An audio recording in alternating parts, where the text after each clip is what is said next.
What you need to know before you buy a new laptop today on Call for Help.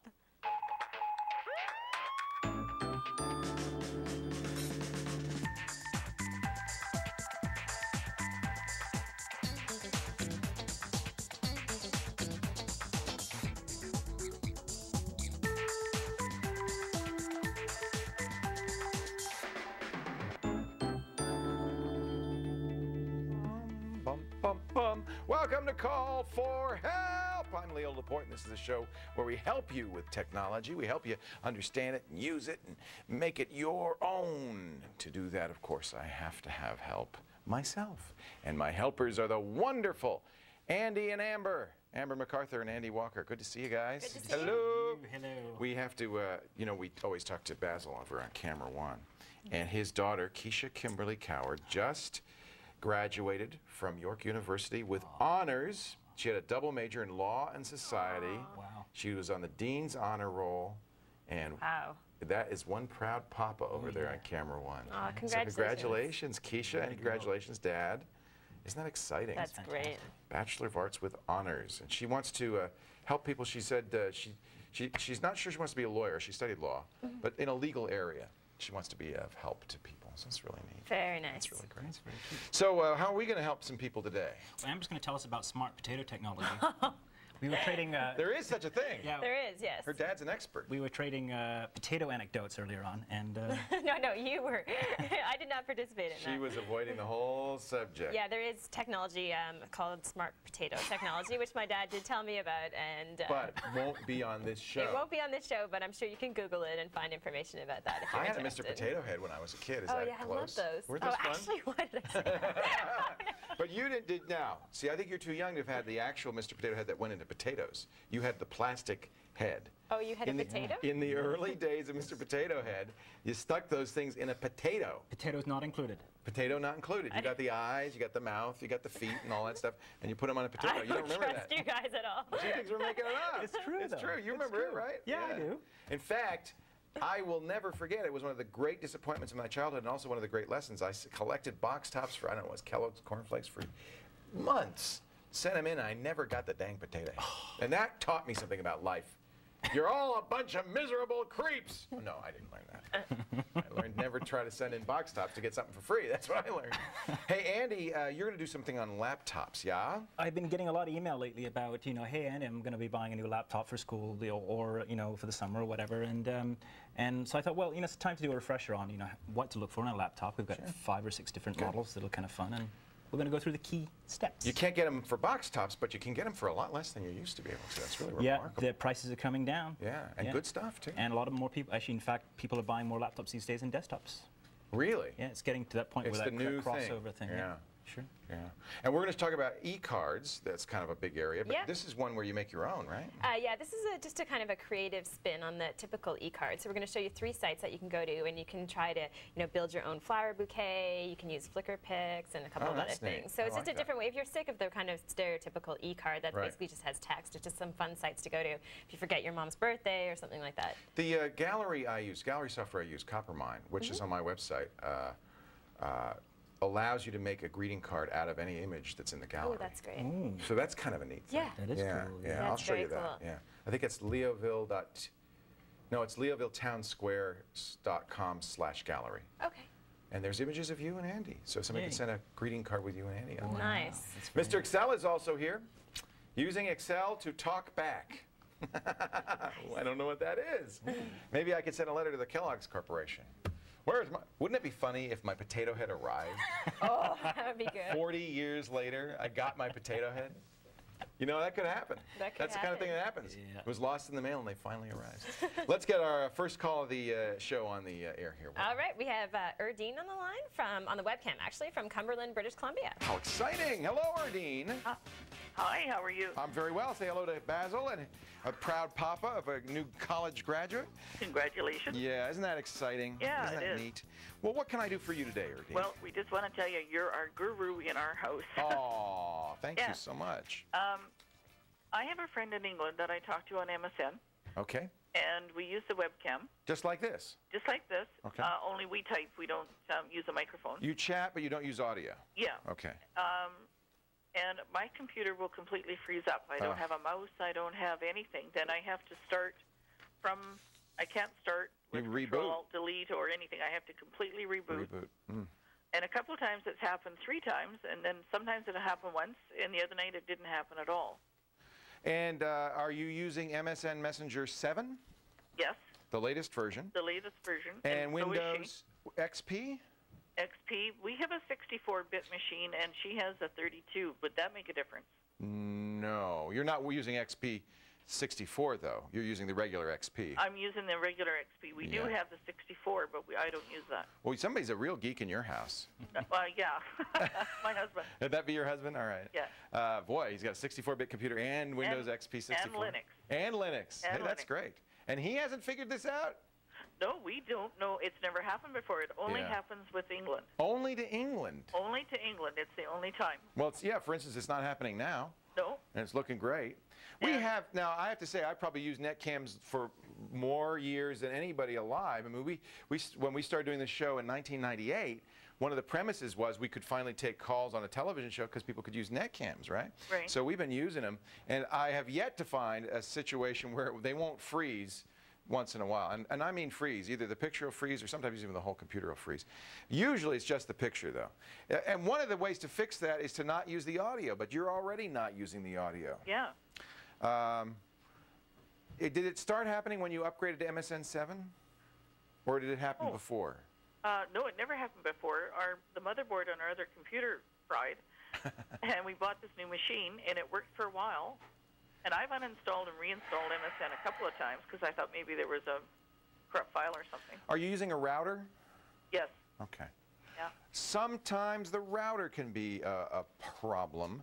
One thing to try, I know this sounds weird because it doesn't, why would it crash your system? But, you know, the problem, what's happening is MSN Messenger is crashing. And it's crashing so badly that it's crashing your whole system. Yeah. But what we got to figure out is why is it crashing. Now, it could just be a bug in the program. So I would certainly keep your eye peeled for updates on MSN 7. Okay. And by the way, and that's why I asked you which version of Messenger you're using, I have heard numerous complaints about freezing in MSN 7. So that's not unusual. Okay. Well, maybe I wondered if it was something with the British bandwidth or... It shouldn't. I mean, why would that make, you know, it shouldn't. Well, yeah, because she's using the very same system. Yeah. Well, and it shouldn't, just because it's her. But what I'd like you to try doing is taking the router out. I know that's a risky thing, but just for one call, connect direct to the internet. Okay. You know, remove the router, and you know, you won't be able to use any of the other computers or whatever, but you'll be connected direct to the internet. And just to see if that makes it more robust, because it might. If it does, and the reason I say that is because one of the problems I know with MSN 7 is the port forwarding, if not done exactly so, can cause it to freeze and crash. So I would take the router out because that eliminates that. Now it's a little riskier to run that way, but at least for one call, if it doesn't crash or freeze, then I would put the router back in, but I would look very carefully at your port forwarding commands. Port forwarding. Yeah, your husband will know what that is. It's yes, because in order to use Messenger, you have 2 choices. You can turn on Universal Plug and Play, in which case Messenger will open the right ports. Okay. Or you can do it by hand. I generally recommend by hand because it's more secure, and I bet you your husband did that because he probably knows that that's more secure. So if that's the case, you might try Universal Plug and Play, which you don't normally recommend. If it works then you really do want to, you still probably could do it by hand, but you want to look very closely at what you're doing. Okay. That would be one thing. The other thing is to get make sure you have the latest video drivers. Audio is not an issue. Well, this is a brand new machine. Yeah, but you know, there's always new drivers. In fact, true. Windows, when you install it, has old drivers guaranteed. So, you know, whatever that video card is on that machine, go look and go to that manufacturer's site, see if they've got a later version. Oh, okay. That's, you know, video drivers are, when you get a hard crash like that where the whole system's down, it's almost always a driver issue. Oh, okay. Well, we'll check that. Could be a webcam driver as well. Yeah, you're going to have a special driver for your cam. Right. It's probably Windows, a WDM device. Windows, I think, Display Manager, that stands for. You want to make sure that that is up to date, although that's a Windows driver. So what kind of camera do you use? It's Logitech. Yeah, you probably, well, I would look at the Logitech software, maybe replace that as well. Okay. But ironically, I mean, your picture's great. We're not crashing. Everything's going great here. No, it never does. It's only with England. Could be that the English calls are really long. Maybe it's the longest calls That's that you what I make. think it is. And so you're running into memory problems. Maybe the driver has a leak or something like that, and you're getting a crash because you're spending a lot of time. Does it happen after a period of time, connected to Erdine? Yeah. Yeah, it's that's not right away. It's after we've been on for like half an hour. Or there you go. It's the length of the call, not the distance. That's I think Andy hit the nail on the head. And that means it's probably a memory leak, either in a driver, more likely in a driver, or in Windows Messenger. And over a period of time, that memory leak is causing a hard crash. Restarting every 15 minutes would help it. Okay. Now, starting right from the button, like instead of starting from the start menu, does that do any damage to the hard drive or anything? No, shouldn't make any difference. No. Okay. That's what I was worried about. Well, you don't want to shut it down suddenly. But, Right. but it's too late. It already did because it crashed, right? So, Well, yeah, it's so all gone. restarting is fine. Yeah, no, that's Yeah. fine. Oh, well, thank you very much. We'll Try all that. those. Good luck, Erdine. That's really neat that she's calling England for free. That's great. Yeah, oh, it's wonderful, yeah. I love it, yeah. Yeah. Okay, thanks a lot. Thanks for watching. Take care. Bye-bye. Bye-bye. You call, where do you call Japan? Somewhere My far brother's away? in South Korea. South Korea, Yeah. that's right, yeah. Yeah, he's teaching English there. I think you hit the nail on the head. The longer the call, boy, that was smart. She hadn't even thought of that. It's a longer call. And that often is the case. If a program has a memory leak, that the longer you use it, the more likely it's going to crash. There you go. Bingo. The man knows his stuff. Coming up next, the future is finally here. Oh my goodness. Mr. Excel is going to show us how to get Excel to talk to us. You ready for that? Yeah. 2 plus 2 is not 5, you fool. Unit width, fix your formula. I don't know if we really want that, but we'll find out how it works right after this. Stay here.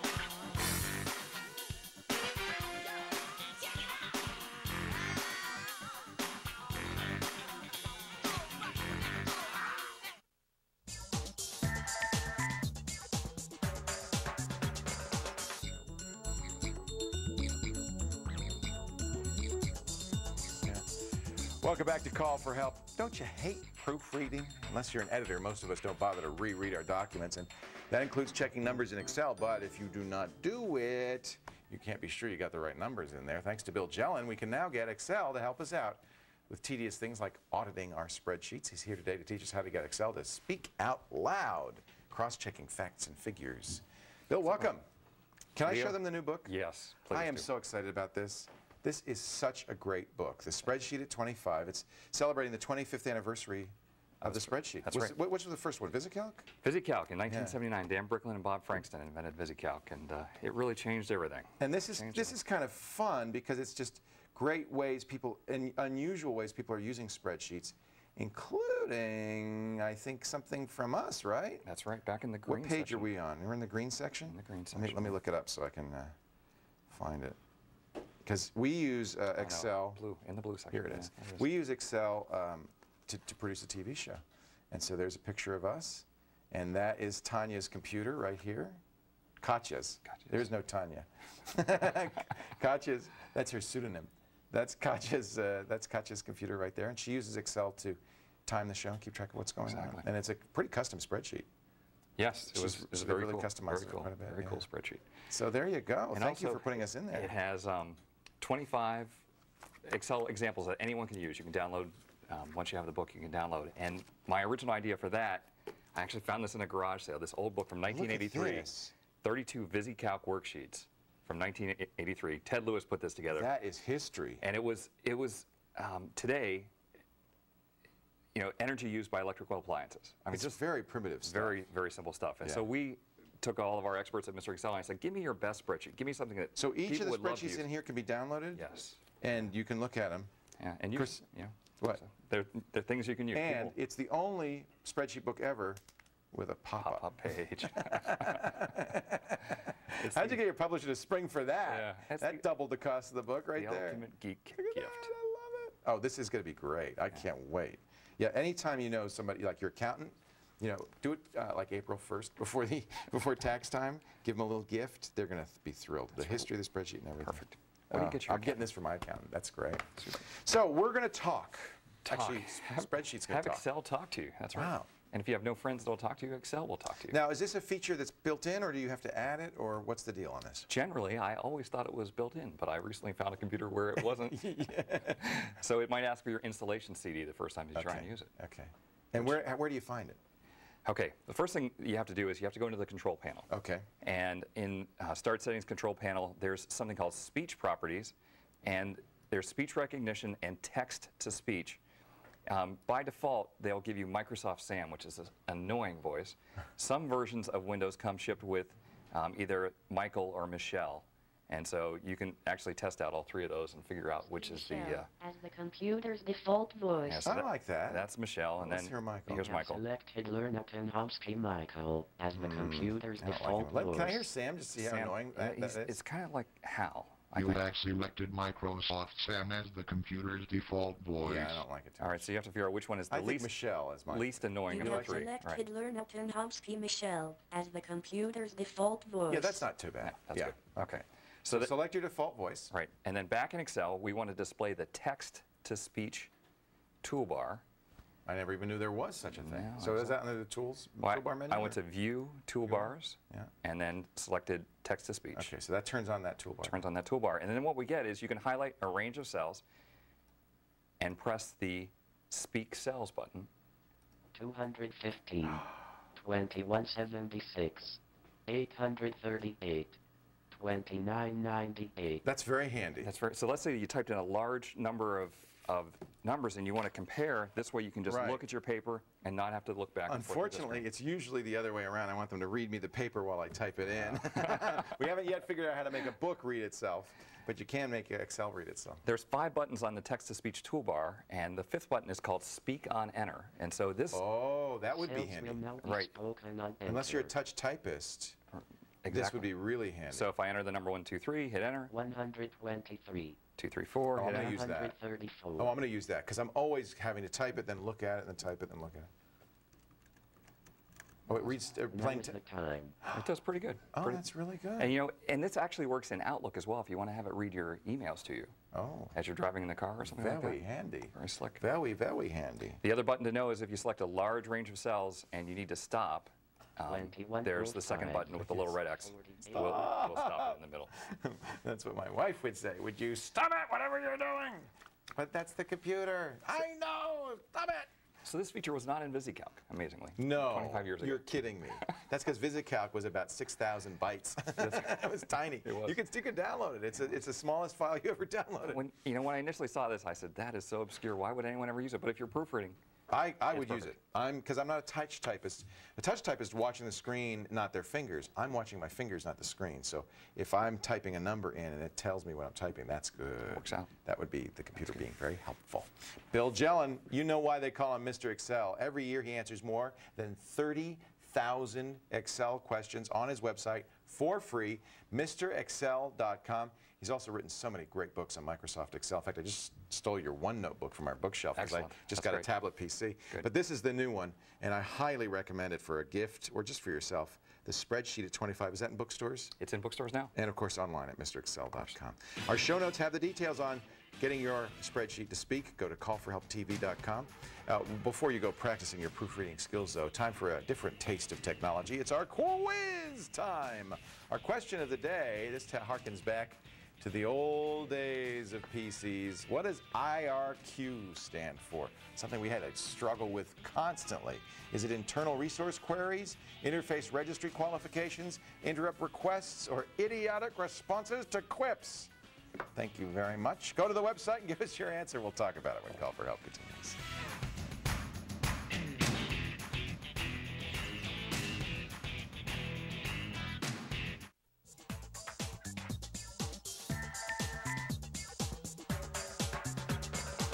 Welcome back to Call for Help. Time for our Mac tip of the day. Here's a quick way to take a screenshot in Tiger. All you have to do is click Command, Shift, and 3 to get the entire screen.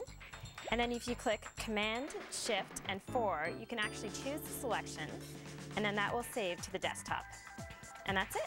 Wow. And now we have another caller. We have Jeff on the line from Downers Grove, Illinois. And all this time I've been opening, grab, and doing all that stuff, and it's right there. I know, it's right there. Oh. Hey, Jeff, how are you? Doing good. Welcome to the show. Thank you. What can I do for you today? I have a huge problem. The only place that my pictures reside is on my wife's iPod photo. Oh. So somehow they got copied there and deleted from your hard drive? No, you know, they were put there, downloaded, like you could, when you plug it into iTunes, all the photos get uploaded to it, and then I deleted the photos. Now, I have some possibly bad news for you, Jeff. You can't get them off, but unless you in iTunes checked the box that said also save the high resolution versions onto the iPod, which is not the default. Okay. In copying them over, it does not copy the full picture over. It makes a small thumbnail of it, a low resolution version suitable for a television set, and then moves it over to the iPod Photo. So if I had that, though, there's possibly maybe somewhere down the road, 5 years from now, somebody might actually be able to way to, I don't know, make it bigger again? Nope. You've lost the data. So you can make it bigger. I'll show you how to make it bigger. But it'll be distorted. It'll be blurry. Right. What happened? Now, you cross your fingers that you had iPod copy the high-resolution photos. It doesn't do that by default because it takes up a lot of space. But it does do it because sometimes people want to use the iPod Photo as a storage device and move stuff around. So if by some lucky coincidence you did that, I think it may have, because it took up, it almost filled hers, and she has a 40 gig. That's a good sign. I think we have less than 30 of music. That's a very good sign, because they're very small. If you don't do that, it doesn't take up much space unless you have, you know, how many pictures do you have? Oh, you know, not that many at all. Oh, then I'm very hopeful. Okay. So first thing to do, I believe, and I may be wrong, but I believe that if you did say copy the high-resolution images, those will show up if you use the iPod Photo in disk mode. So that's a setting in iTunes. Before you do anything, you want to make sure you don't sync anymore. Okay. You know, don't copy, don't do any more photo copying. Okay. So just plug it in, and when it says, do you want, if it's not associated with that computer, and it says, do you want to, say no, because it'll erase the data. Don't do any syncing, stop anything that's going on. And then in the preferences for the iPod, turn it into, check the box that says use in disk mode. What that does is it makes the iPod show up on your desktop right there. And then you can open it up and see if the photos are there. And I believe if you made high-res copies, the photos will be there. But are you using it on a Mac or Windows? A Mac. Okay. On the Mac, let me switch over to the Mac here so I can show you. You can always get into an iPod. Now, I don't have an iPod on here, so this won't be much help, but I'm going to give you the general thing. By opening Terminal, okay? So if in Terminal, now he's scared. No, that's what the guy at the Apple Store is talking about. Yep. It's the only way to do it. Because it's a hard drive, right? Mm-hmm. And you can actually browse it, just as you would your hard drive. So there's a couple of commands, Unix commands you need to know. They're very, very simple. The first command is CD for change directory. So the first command you're going to type, you're going to be at the command prompt. You'll see a $sign. That means you're at the command prompt. The first thing you're going to type is CD. If you have an iPod, plug it in. Go ahead. We're going to plug in. It's not a photo. If you could get Katya's photo, that would work even better. Okay. So the first thing you do is go CD/volumes. Okay. Now that is, by the way, even Mac people don't know about this often. A mounted volume shows up. Okay, by the way, I see where it says here, now we just hook up Mikey's iPod, and it says it's linked to another iTunes music library. Do you want to change the link? If you get that, Jeff, I want you to say, no, please. Because if you say yes, that erases your iPod's contents. So we must be very careful about that. You'll be able to go into your settings then, and you'll be able to check the box as Mikey has enabled disk use right here. And you want to make sure that box right there is checked, enabled disk use. That means you'll be able to see it on the desktop. If you've done that, and let me get iTunes and Terminal out of the way here. You'll see you have your icon. Now again, this is not an iPod Photo. This is a Mini, so we see the Mini icon. But when you double-click that, you'll see I think your photos may be there, which would be really good news. You would just drag them to the desktop. Cross your fingers, my friend. If not, you're going to go into Terminal. And you're going to go CD volumes. So CD is the first command you need to know, change directory. LS is the next command you need to know. That's list directory. It's instead of dir in Windows, LS. And it'll show you all the mounted disks. And in this case, you'll see right there the name of your iPod. Now you can go CD. Now it's a long name. You just type the first couple of letters and press Tab, and it'll fill in the rest of the name. So I'm going to change. Now I am on Mikey's iPod. I'm going to do another LS. And you will see a number of things in here. Oh, we got a photo? plug in the photo. Here, let me unmount your iPod, Mikey, so we don't mess anything up. Wait a minute. Oh, I have to eject it. Hold on. CD. We're going to eject it here. Don't do it. Okay, it's ejected. Now you can switch over to the photo. This will be good because we can actually look at an actual photo so you can see where the photos are stored. So we're going to do the same thing again as soon as that mounts up, and it will in a second. And also we're going to get that same message from iTunes saying, wait a minute, do you want me to erase all of Katya's music? And I'm going to say, no! We'll then be able to do CD volumes, and we're going to do an LS. And there it is, I Katya. So we're going to CD I Katya. That's the name of her. So as you're going to get the name of whatever your iPod is, we'll do an LS. Oops, no. Cancel. Make sure we don't do any changes to the drive here at this point. Nope, do not copy the files over. Okay, now we're in Katya's hard drive. We'll do another LS, and you'll see a folder called iPod Control. We're going to go CD into iPod Control, do another LS, has to be lowercase ls.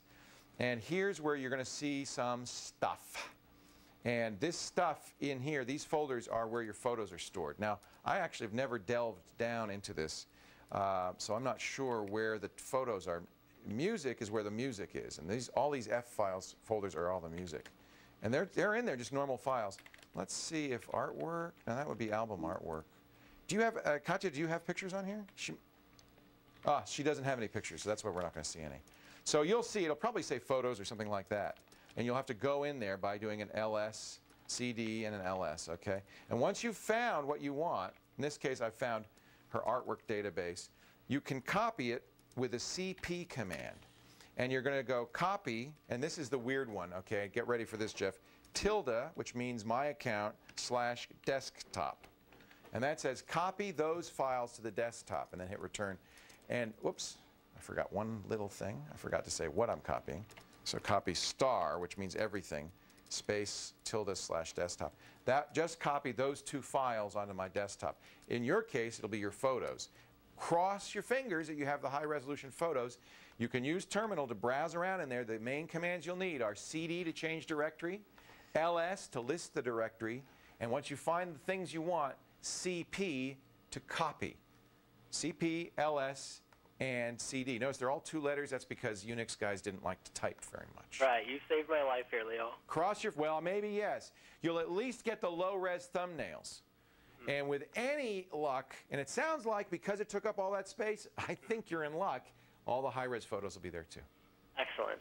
Cross your fingers, and in future, don't assume just because you synced up with your iPod photo that you actually copied the full quality photos. Gotcha. I'll show you real quickly, as long as we're here. Let me go back to iTunes and show you the setting. It's a very important setting when you're using an iPod photo. Normally, I don't use this because I keep my no, don't install any new software. Katya, you've got to update your photo. So we're going to, no, don't do that. We're going to go to the, oh, I guess I can't change the settings here. So I won't be able to show you that. But, well, maybe I can. Let's see. Yeah, here we go. So this is unique for the iPod photo. There's a photo tab, and when it says synchronize photos, this is not normally checked, include full resolution. If you do check that, it will get much, much bigger, but you'll have copies of your actual photos as opposed to just little thumbnails. Good luck. I'm crossing my fingers for you, Jeff. Thank you very much. What's your wife going to do if... Oh, I don't want to know. I don't want to know. I'm going to get these back and hopefully surprise her before she gets home. Quick! CPLS CD. Quick! Good luck. Thank you. Thanks for the call. Oh, boy. You know, I think, personally saved a number of marriages. And I may just have saved one there. If you forgot to mail your best friend a card or a birthday bouquet on time, or like me, forgot to send your wife an anniversary bouquet on your 14th, she forgave me. I'm going to show you some creative and instant delivery solutions online right after this break when Call for Help continues. Actually, Amber has them. Stay here.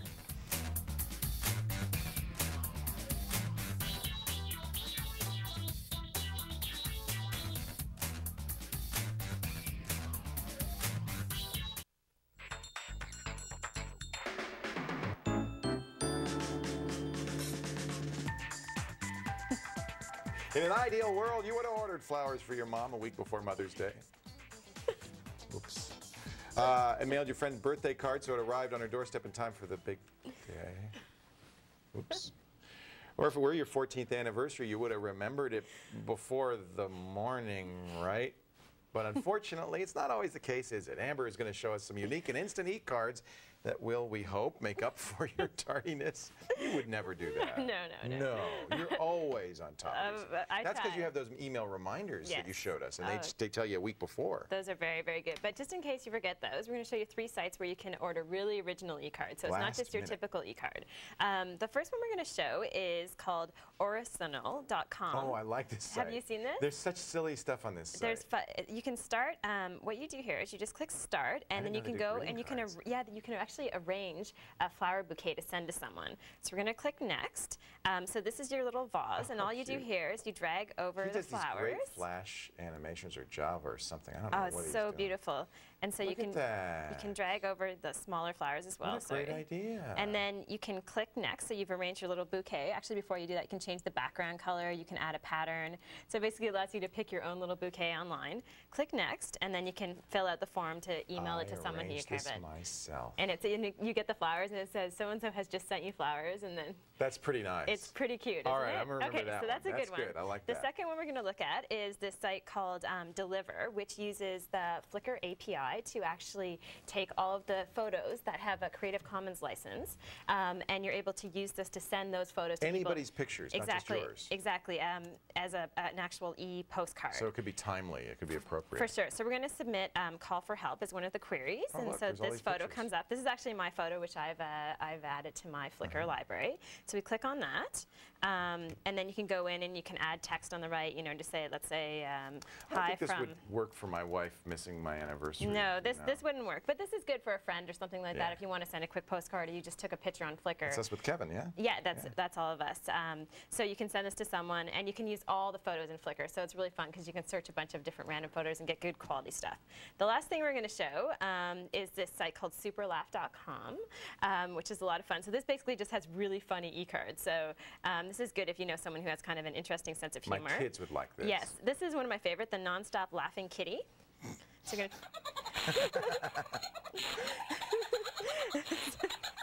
That's pretty funny. It's hard not to keep laughing. It just. You can't stop laughing, can you? The cat just laughs forever.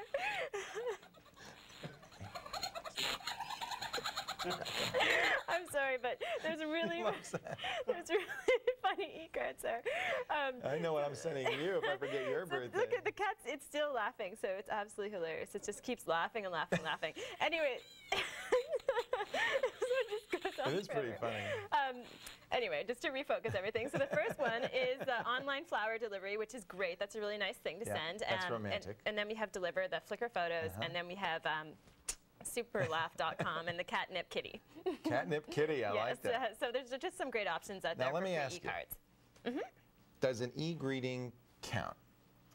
I think it does, but not for the people in your kind of inner circle who are really important to you. You have to actually send a physical card. But, you know, kind of, friends of friends or people you used to work colleagues or those types of things. But, your inner circle of kind of the close people, don't just send an e-card. You could be in serious trouble. Mom and dad, No. wife. Maybe in addition, if there's something funny like the Catnip Kitty. Actually, my mom started sending e-cards to my kids. Aww. That's cute. Yeah, I guess it's, they dig it because they're computer oriented. Exactly, and these are some fun options. So. Good. For more excellent e-card ideas, visit callforhelptv.com. And if you're a procrastinator, don't worry. Just tell people it's the thought that counts, or better late than never, or I'm sorry. But one thing you don't want to be late for is our next segment. We'll be back at 2. Stay right here. Okay, we're on standby commercial. 8 in the key. Okay, put the icon. 3, 2, roll commercial. Ready, black. 1. Fade to black.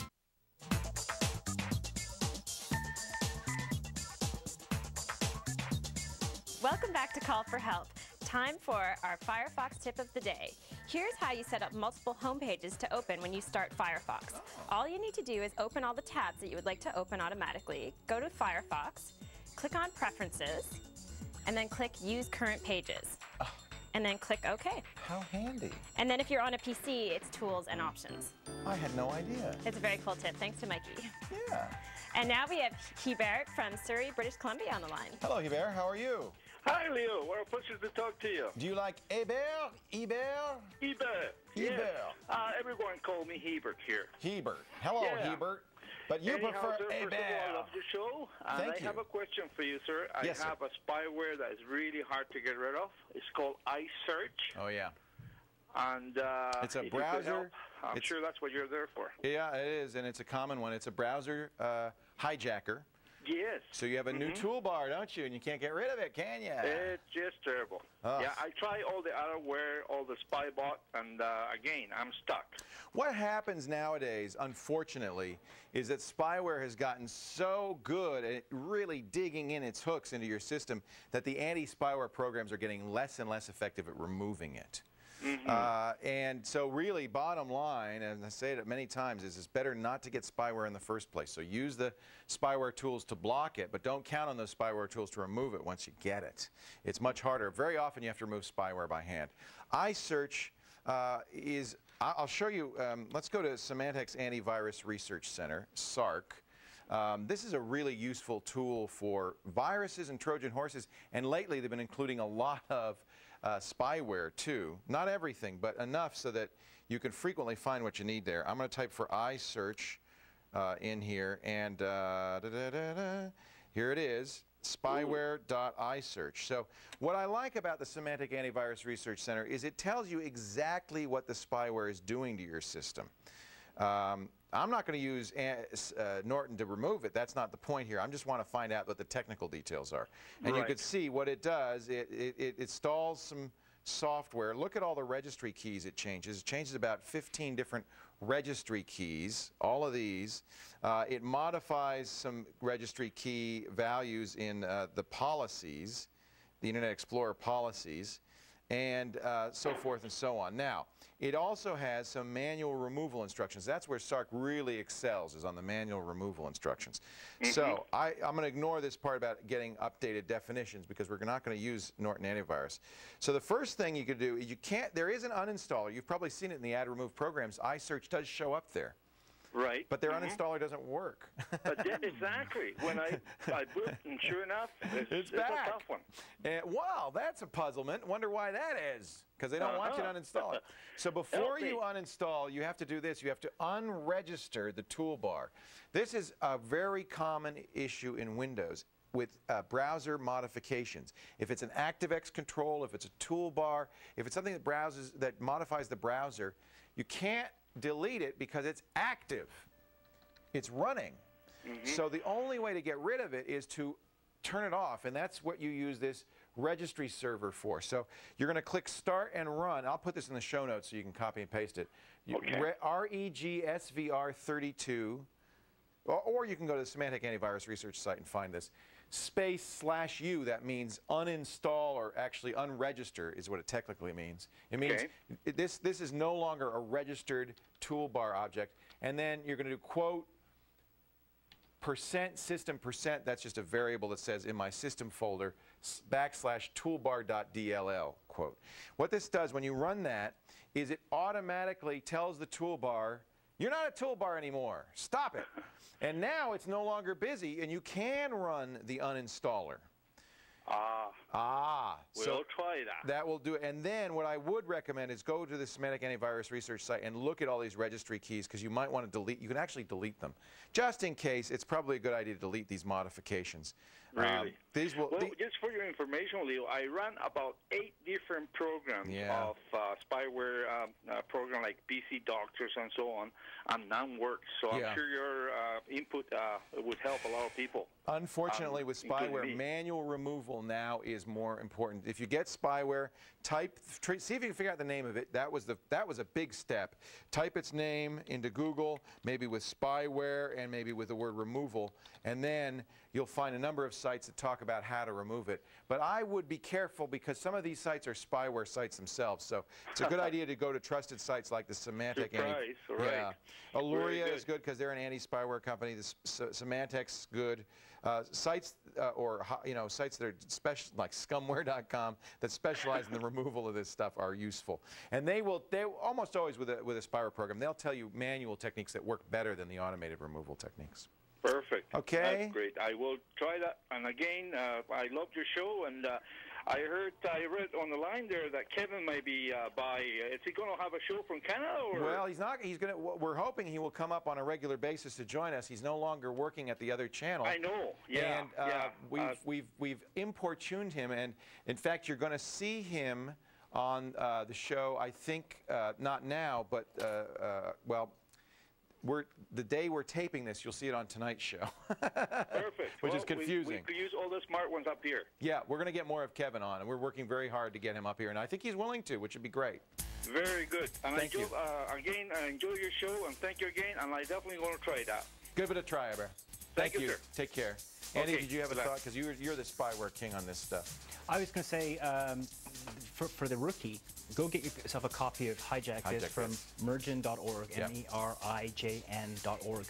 And then you can run a log, and it'll show you kind of all the crap that's inside of your system. And then go to Spyware Info forums, or go to Merjn.org and look up the forums there, and go and take your log and post it and say, hey, help me. People are very helpful there. They're very helpful. In spywareinfo.com, they will tell you what to do. Walk you through the process and hold your hand for free. But remember, geeks help those who help themselves. Yeah. So try this manual first, and then say, I've tried it and I couldn't do it. It's always helpful to have a helping hand though, on something as complex as this.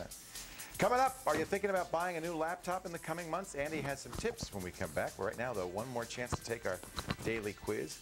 What does IRQ stand for? IRQ. Is it Internal Resource Query, Interface Registry Qualification, Interrupt Requests, or Idiotic Response to Quips? We'll be back with the answer right after this. Stay right here.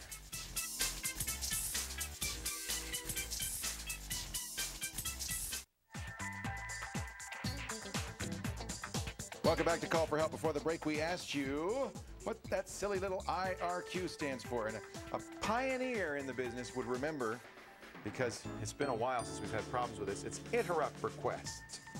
And remember in the old days of PCs that your modem and your mouse would conflict because they'd have the same interrupt request number and you couldn't get the one to work and then you have to change. PCI kind of eliminated that. Yeah. There still are interrupt requests. You don't see them anymore.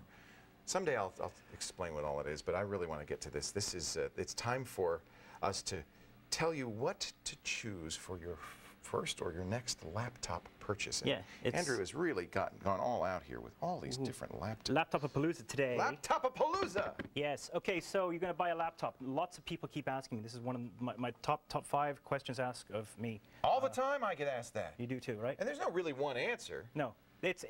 So here's the process, right? Is what are you going to use it for? Yes. What are you going to use it for? Right. And how often are you going to lift it? Right. Yeah. How heavy do you need to be? Right. How much battery life? Right. So let's start with usage. Okay. If you are going to not move it a lot, it's going to stay on a desk, and sometimes it's going to go to grandma's house, or sometimes it's going to go to work, but it's mostly going to stay in one place.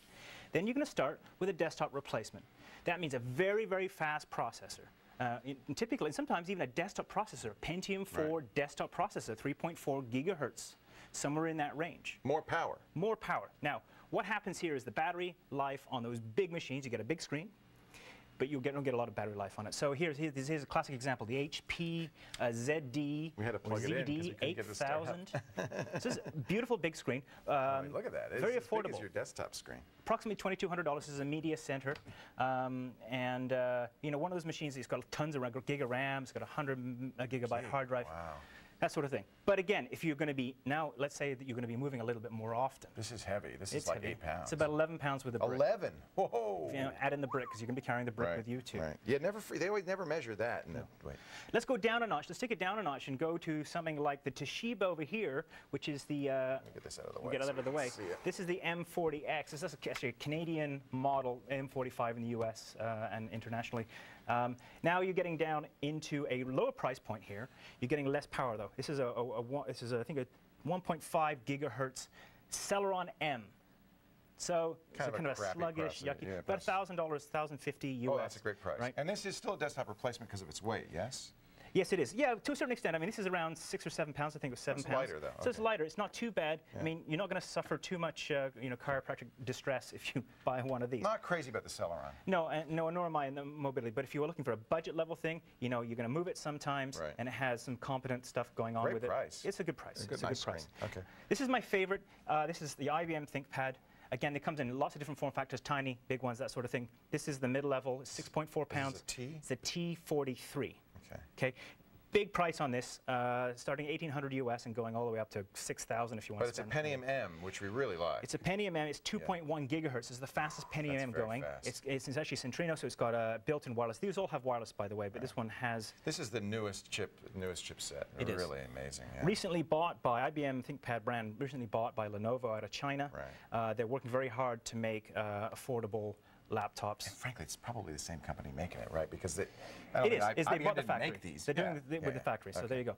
We should talk a little bit about the Acer here. This is a TravelMate. I like these, actually. This is $2,200, of course. This is a convertible, right? It is a convertible, so it's a tablet PC as well. Now, and so I you're like talking about that. handwriting recognition on this thing.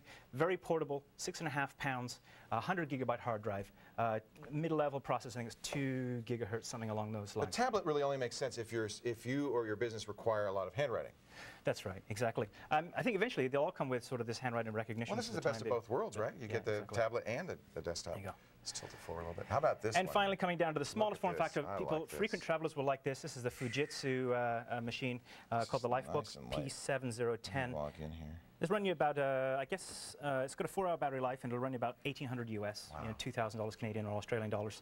Very highly portable. It's so light. It's very light, and it's one of those nice little machines. But you still have a CD, do you, or no? In this particular, no, you have outboard. You have outboard. And it does have thumb recognition. Yeah, a lot of these do. They have little fingerprint recognition built right into them for security. How much again? You said 1,800? 1,800 US, yeah, about 2,000 Canadian or Australian dollars, somewhere. So you see, there's a huge range, and it really is something that you have to look at for what you're going to use it for. Pick it up in the store. If you go to the store, pick it up in the store. Walk with it for 10 minutes. You know, just don't walk it out. That's all. Right.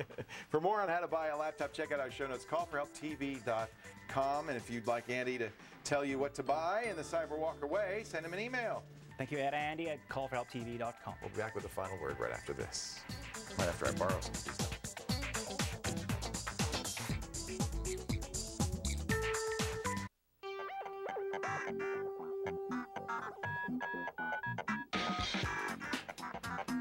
You know, I've lately become kind of intrigued by the notebook, tablet PC by Windows, and I kind of wish Apple did something like this.